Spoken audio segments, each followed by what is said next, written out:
একটি পাগল যে বাদশাহ হারুন আর রশিদকে বলেছিল বোকা। যে পাগল বাদশাহকে দিয়েছিল এই পৃথিবীর সবচেয়ে দামি উপদেশ। যে পাগলের ইচ্ছা পূরণ করার মতো সাধ্য ছিল না বাদশাহ হারুন আর রশিদের।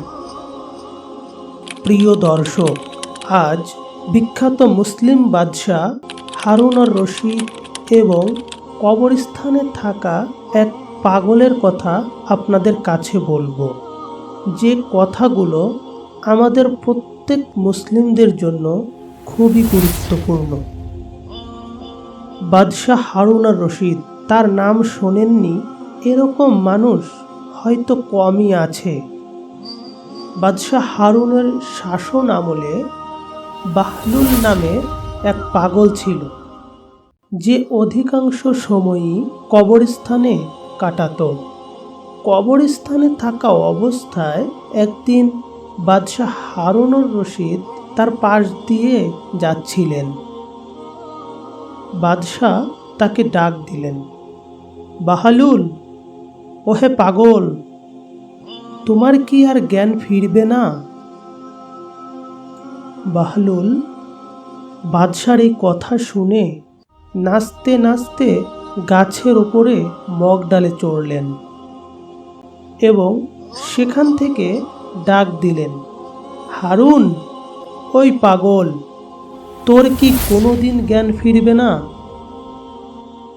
বাদশাহ গাছের নিচে এসে বাহলুলকে বললেন, আমি পাগল নাকি তুমি, যে সারা দিন কবরস্থানে বসে থাকো?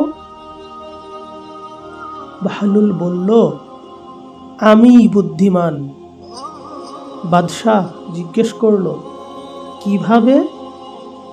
বাহলুল রাজপ্রাসাদের দিকে ইঙ্গিত দিয়ে বললেন, আমি জানি ওই রঙিন দালান ক্ষণিকের আবাসস্থল এবং এটি স্থায়ী নিবাস।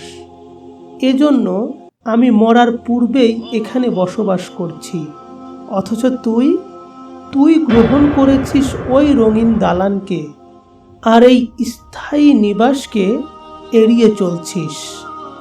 রাজপ্রাসাদ থেকে এখানে আসাকে অপছন্দ করছিস, যদিও তুই জানিস এটাই তোর শেষ গন্তব্য। এবার বল, আমাদের মধ্যে কে পাগল? বাহলুলের মুখের এই কথা শোনার পর বাদশার অন্তর কেঁপে উঠল। তিনি কেঁদে ফেললেন, তার দাড়ি ভিজে গেল।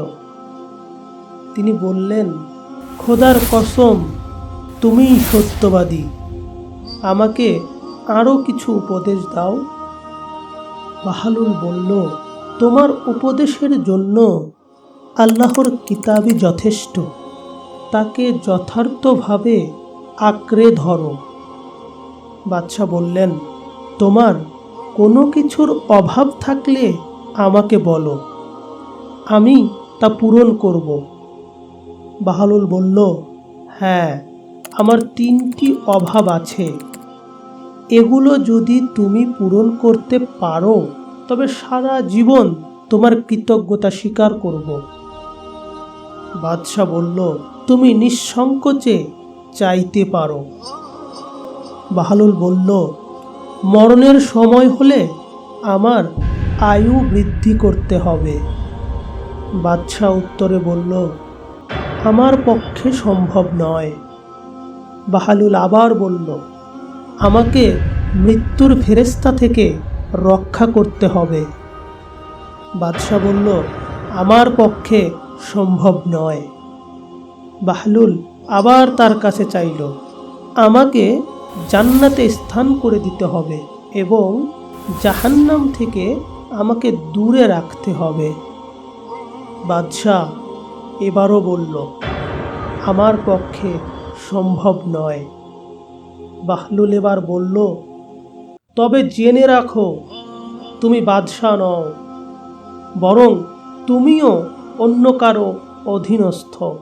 অতএব তোমার কাছে আমার কোনো চাওয়া বা প্রার্থনা নেই। প্রিয় বন্ধুরা, এখন বলুন তো, কে আসল পাগল? আশা করি উত্তরটি পেয়েছেন। এই দুনিয়ার লোভ, লালসা আমাদের দুনিয়ার মোহে পাগল করে ফেলেছে।